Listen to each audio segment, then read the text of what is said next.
designed by their makers to do one task at the right time. So let me ask you a question. When a weapon is formed against our soul,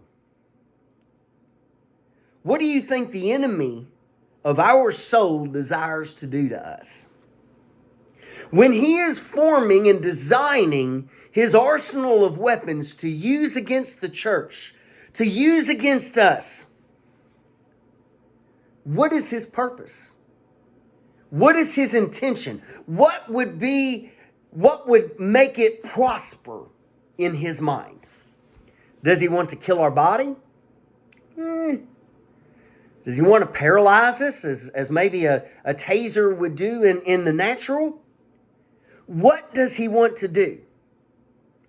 Let me tell you that his desire is one thing from the Garden of Eden all the way to now. He desires one thing. It is not really to take your life. It's to take your soul. However, whatever, whoever, or whenever it takes, his ultimate desire is to see that your soul suffers in the flames of hell for all eternity. You see, he may try to do that in different ways. He customizes his plan to each person. Now, several years ago, I was able to be part of a youth group. That was before my hair started turning gray. But I was able to be part of a youth group, and it was a great thing. We sat down and we were able to just talk and just get honest with each other. And it's been a blessing to me for many years. And we what we found out was the devil a lot of times would use the same tactics on us, but he would almost make us ashamed to share that with anybody else, that we were facing this. And we kind of come to the conclusion that the devil uses about the same bag of tricks on every one of us. But he does customize his plan to each person specifically. Something that he thinks will do just what it needs to do.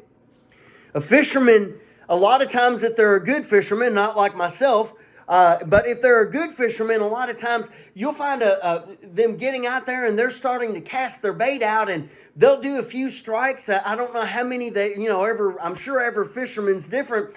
But after they cast that bait out there a few times and that doesn't work, they go to a different thing in their toolbox. This isn't working today. And their whole thing is, what is the fish going to bite on today? Doesn't matter what they bit on yesterday. What is the fish going to bite on? What weapon do I have in my arsenal that's going to work on the fish I'm trying to catch today? You see, he takes advantages of the weaknesses, the vulnerabilities, the appetites of humanity. That's what he does. As a general in the field sizes up his opponents and plans on how best he can use his resources to take down his enemy, Satan plans your defeat in the same way. His ultimate goal is your soul. If you die without surrendering your soul, he's lost. So really, Satan don't want to kill you. He wants to take your soul, and then once he's got possession of your soul, it's good if he kills you, because there's always that chance you could come back to God. There's always that chance that you could fall on your knees and repent. So his ultimate goal is to take your soul. Then he may take your life. Then he may send you down a road that's a whole lot worse. But his ultimate goal is your soul. He wants you to suffer in hell with him the rest of eternity. He can't take your soul. It has to be given to him. So let me preface this verse before we get into this any further with a little bit of a disclaimer. I want you to understand that today I am preaching to the blood-bought and the spirit-filled church. I'm not preaching to the world today. The last part of this verse says, this is the heritage, the thing that we inherit of the servants of the Lord. and their righteousness is of me, saith the Lord.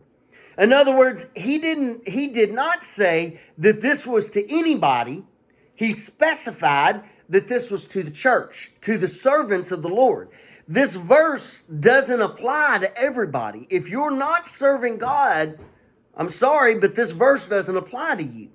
If you want this verse to apply to you, then you need to let God do a work in your life.